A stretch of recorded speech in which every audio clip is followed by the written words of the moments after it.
Nabasa nga ni Lance ang mga sweet messages nga nito ni Makmak sa kapatid niyang si Chloe.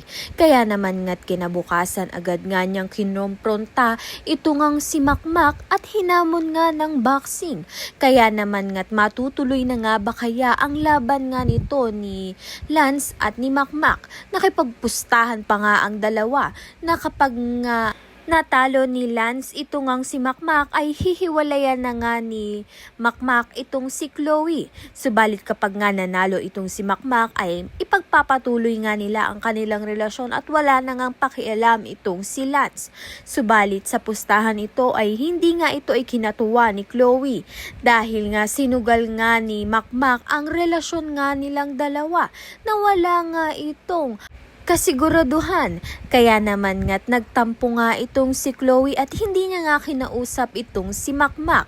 Subalit ito naman ngang si Makmak ay gumawa nga ng paraan upang kuhanin nga muli ang kiliti nga nito ni Chloe.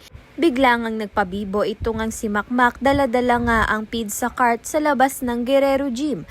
Kaya naman nga't mukhang effective naman nga ito kay Chloe. Kaya naman nga't yan at iba pa ang dapat nating pakaabangan.